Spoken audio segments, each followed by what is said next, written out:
తాను ప్రేమించిన శిష్యుడును దగ్గర నిల్చుండుట చూచి, అమ్మ, ఇదిగో నీ కుమారుడు అని తన తల్లితో చెప్పెను. ఈ వాక్యం కనుక మనం గమనిస్తున్నట్లయితే ఇది ఒక ప్రేమ వాక్కుగా, లేకపోతే ఆదరణ వాక్కుగా, లేకపోతే బాధ్యత గల వాక్కుగా మనం చూడవచ్చు. బాధ్యత, అసలు యేసయ్య ఏ బాధ్యత నిమిత్తం ఇక్కడికి వచ్చాడో మనం గమనించినట్లయితే యోహాను సువార్త 17వ అధ్యాయము 4వ వచనం చూద్దాం. చేయుటకు నీవు నాకు ఇచ్చిన పని నేను సంపూర్ణంగా నెరవేర్చి. చాలమ్మా. చేయుటకు నీవు నాకు ఇచ్చిన పని నేను సంపూర్ణంగా నెరవేర్చి. తండ్రి అయినటువంటి దేవుడు కుమారుడైనటువంటి యేసయ్యను ఒక పని నిమిత్తం ఈ లోకానికి పంపించాడు. ఏంటంటే దేవుడు మనందరినీ కూడా తన స్వహస్తాలతో నిర్మించుకున్నాడు. అదేవిధంగా తన స్వరూపంలో మనం నిర్మించుకున్నాడు. అయితే పోను పోను మన పూర్వీకులందరూ కూడా పాపంలో మునిగిపోతూ ఉన్నప్పుడు మొదటగా యాజకులను, ఆ తర్వాత న్యాయాధిపతులను, రాజులను, ప్రవక్తలను, ఇలా ఎంతో మందిని ఏర్పాటు చేస్తూ వచ్చాడు. వారి యొక్క పరిపాలనలో వీళ్ళందరూ కూడా కొంతకాలం చక్కగా మంచిగా దేవుడికి ఇష్టంగా నడుచుకుంటారు. కొంతకాలం మళ్ళీ దేవునికి అయిష్టంగా, దేవునికి కోపం రేపుతూ నడుచుకుంటూ ఉంటారనమాట. ఇవన్నీ చూస్తూ దేవుడు ఇలా అయితే నా బిడ్డలందరూ నశించిపోతారు, నిత్య నరకాగ్నికి వెళ్తారు, అలా అవ్వడం ఆయనకి ఇష్టం లేక తన ప్రియకుమారుడైనటువంటి యేసయ్యను ఈ లోకానికి మనందరి కోసం పంపించాడు. తన ప్రియకుమారుడైనటువంటి యేసయ్య ఈ లోకానికి వచ్చారు. తర్వాత తను చేయాల్సినటువంటి పనులన్నీ ఎంతో మందిని స్వస్థపరుస్తూ దేవుని గురించి అనేకమైనటువంటి విషయాలు ప్రజలందరికీ తెలియజేస్తూ వచ్చాడు. చివరికి ఏ నిమిత్తమైతే యేసయ్య ఈ లోకానికి వచ్చారో అదంతా కూడా సంపూర్ణంగా నెరవేర్చాడనమాట. అప్పుడైతే పాపం చేస్తే పాప పరిహార్థపల నిమిత్తం కోడెలను, దూడలను, వీటన్నిటిని కూడా వధిస్తూ ఉండేవాడు. కానీ అలా కాదని తండ్రి అయినటువంటి దేవుడు తన ప్రియకుమారుడే ఈ లోకానికి వచ్చి వధించబడాలి అని ఇష్ట కలిగి ఈ లోకానికి పంపించారనమాట. అయితే ఆ బాధ్యత అంతా కూడా నెరవేర్చాడు. అంతా అయిపోయింది, అంతటితో ఊరుకోవచ్చు. కానీ ఎదురుగా తన తల్లి, దగ్గరగా నిలిచి ఉన్నటువంటి తన తల్లిని చూస్తూ ఉన్నాడనమాట. ఆయన ఈ లోకానికి దేవుని స్వరూపంలో వచ్చినప్పటికీ సంపూర్ణమైనటువంటి మానవుడిగా కూడా ఈ లోకంలో 33.5 సంవత్సరాలు జీవించాడు. ఆ విధంగా జీవిస్తూ ఉన్నప్పుడు తన తల్లితో ఎంతో అనుబంధం ఏర్పాటు చేసుకున్నాడు.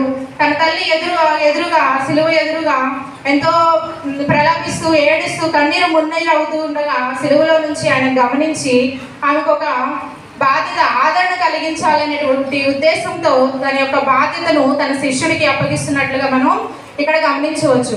ఇంకా మనం చూస్తే లూకాసు సువార్త 2వ అధ్యాయము 34-35 వచనాలు కనుక చూస్తే, లూకాసు సువార్త 2వ అధ్యాయము 34లో చూస్తే, లూకాసు సువార్త 2:34 సుమియోను ఇదిగో అనేకులు పడుటకు తిరిగి లేచుటకు అనే వాక్యం ఉండిద్ది. వివాదాస్పదమైన గుర్తుగా ఈయన నియమింపబడి ఉన్నాడు అనేటువంటి వాక్యం ఉండిద్ది.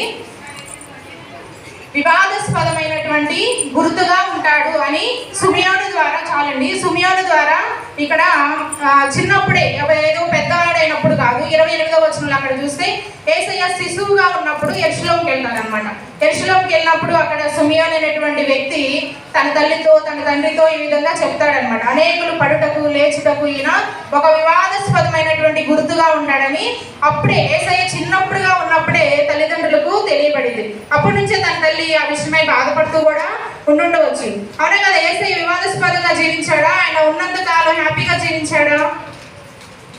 వివాదాస్పదంగా జీవించాడా? హ్యాపీగా ఉన్నాడా యేసయ్య ఈ లోకంలో ఉన్నప్పుడు? ఆన్సర్ చెప్పండి. వివాదాస్పదంగానే జీవించాడు.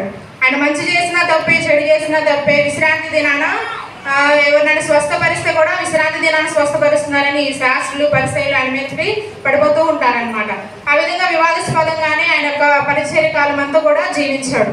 35వ వచనంలో కూడా మనం చూసినట్లయితే, నీ హృదయంలోనికి ఒక ఖడ్గము దూసుకొని పోవును అని అక్కడ ఉండిద్ది అనమాట. అంటే ఎదురుగా కనిపిస్తూ ఉంది. హృదయంలోనికి ఖడ్గము దూసుకోవడం అంటే ఒక తల్లి ఎదురుగానే తన కుమారుడు కానీ కుమార్తె కానీ చనిపోతూ ఉంటే ఎలా ఉండిద్ది? ఎక్కడో దూర ప్రాంతంలో చనిపోతే ఓకే, కానీ ఎదురుగా కళ్ళెదురుగానే చనిపోతూ ఉంటే ఆ తల్లి బాధ ఎంతో తల్లులుగా మనందరికీ కూడా తెలుసు. కాబట్టి ఆ ఎదురుగా నిలబడి తల్లి ఎంతగానో బాధపడుతూ ఏడుస్తూ ఉంది. ఉంది, యేసయ్య ఇంకా నా సమయం అయిపోయింది, నా తండ్రి అయినటువంటి దేవుడు నా కోసం ఇచ్చినటువంటి పని నేను ముగించుకున్నాను, వెళ్ళిపోతున్నాను. మరి లోక సంబంధమైనటువంటి నా తల్లి ఉంది, ఆ తల్లికి ఒక ఆదరణ ఉండాలి, ఆ తల్లిని నేను ఒక బాధ్యతగా నేను ఎవరికైనా అప్పగించాలి అనేటువంటి ఉద్దేశంతో తన కుమారుడికి అప్పగిస్తూ తన శిష్యుడికి అప్పగిస్తూ ఉన్నట్లు మనం గమనించవచ్చు. ఈ లోకంలో మనం కూడా కుమారులుగా కుమార్తెలుగా ఉన్నాము. మనకి తల్లిదండ్రులు ఉన్నారు. చూడాలి, వినాలండి. తల్లిదండ్రులుగా మనకున్నారు. మరి వారి కోసం మనం ఏం చేస్తున్నామని మనం గమనించాలి. మొదటిగా మనం చూస్తే నిర్గమాకాండం 20వ అధ్యాయం 12వ వచనం చూడండి. నిర్గమాకాండం 20వ అధ్యాయం 12వ వచనం.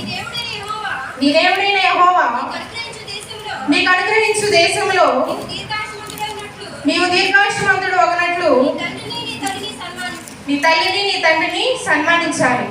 కుమారులుగా కుమార్తెలుగా ఉన్నటువంటి మనము మన తల్లిదండ్రులు ఏం చేయాలంట? సన్మానించాలంట. సన్మానించడం అంటే ఏంటి? సన్మానించడం అంటే మామూలుగా మీకు తెలిసిన అదేంటి,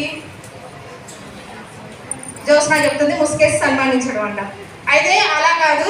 సన్మానించడం అంటే మన తల్లిదండ్రులను గౌరవించడం, వారి మాటలకు లోబడటం, వారు ఏదైతే చెప్తే ఆ మాటకు మనం విధేయత చూపించడం, ఇది సన్మానం అన్నమాట. అయితే మన తల్లిదండ్రులు మనం సన్మానించినట్లయితే మనకు దేవుడు ఇచ్చినటువంటి దేశంలో, అంటే మనకు స్వర్ణ ఇచ్చాడు. మేమైతే ఒంగోలులో ఉంటున్నాం, కొంతమంది విజయవాడలో, కొంతమంది గుంటూరులో, కొంతమంది వేరే కంట్రీలో అట్లా ఉంటా ఉన్నారు కదా. మనం ఎక్కడైతే ఉంటున్నామో అక్కడ మనం దీర్ఘాయుష్మంతులుగా మనం జీవిస్తామంటాం. ఎప్పుడు? తల్లిదండ్రులు మనం సన్మానించినప్పుడు. మొదటిగా మనం ఏం చేయాలి? మన బాధ్యత ఏంటి? తల్లిదండ్రులను సన్మానించాలి. ఇంకా చూస్తే ఎఫెసీయులకు రాసిన పత్రిక 6వ అధ్యాయము 2వ వచనం కూడా మనం చూస్తే, నీకు మేలు కలుగునట్లు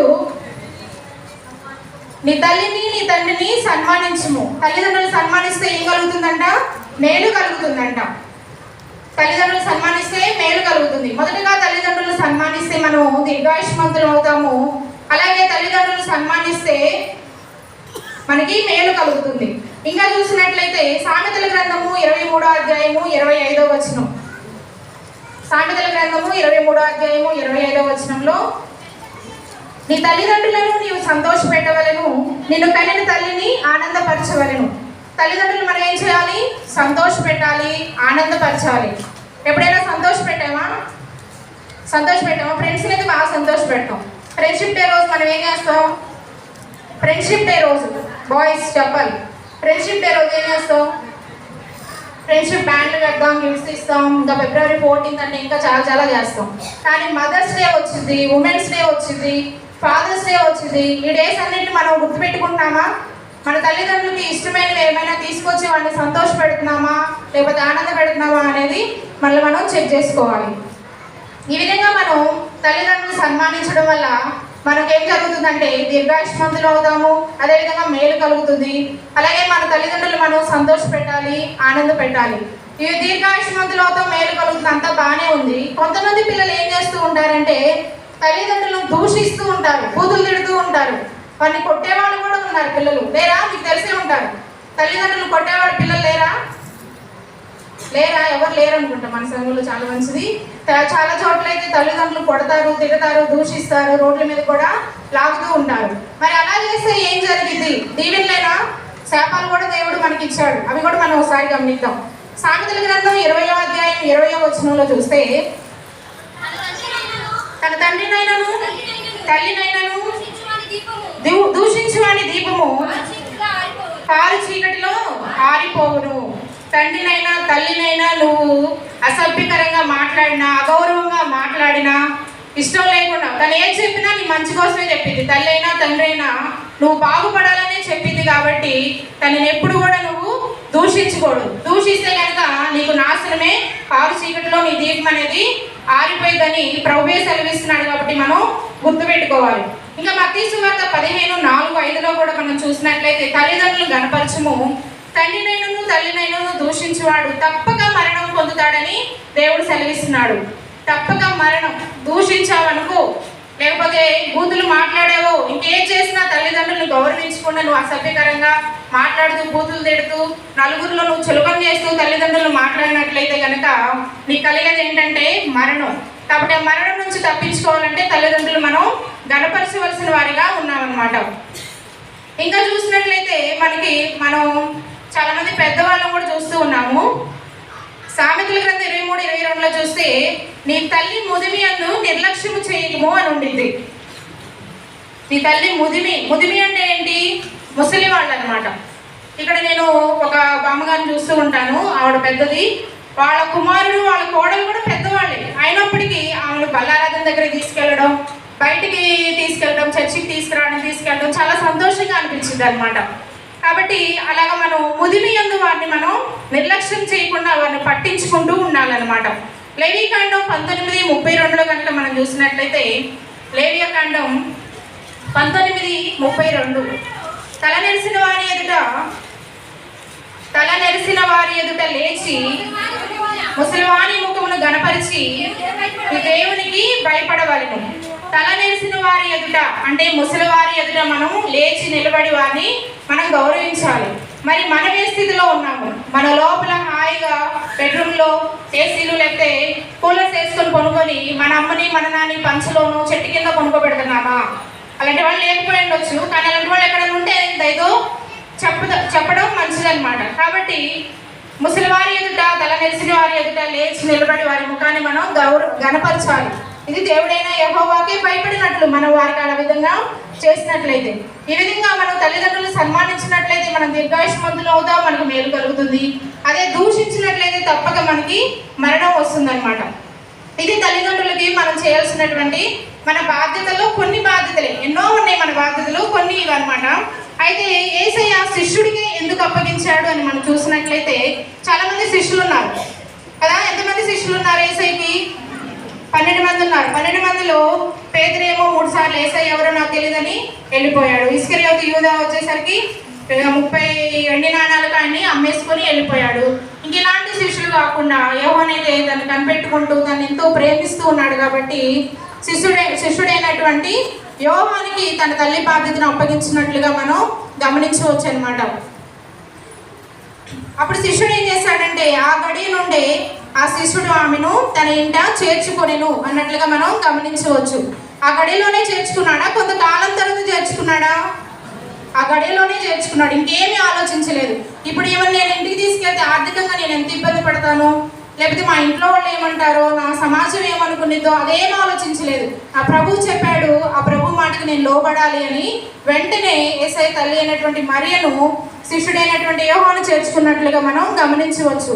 యేసయ్య పిల్లలమైనటువంటి మనం కూడా ఎన్నో లేఖనాల చేత మనం హెచ్చరింపబడుతూ ఉంటాం, వింటాము, ఆహా ఓహో బాగా చెప్పారు అనుకుంటాం, కానీ వాటికి లోబడి జీవించం. నేటి దాటంగానే వాటి గురించి మర్చిపోతాం. అలా కాకుండా శిష్యుడు ఏ విధంగా అయితే ప్రభు అప్పచెప్పినటువంటి పనికి లోబడి వెంటనే అంగీకరించాడో, మనం కూడా అదే విధంగా జీవిస్తే మనకి చాలా ఆశీర్వాదకరంగా ఉండిద్ది అనమాట.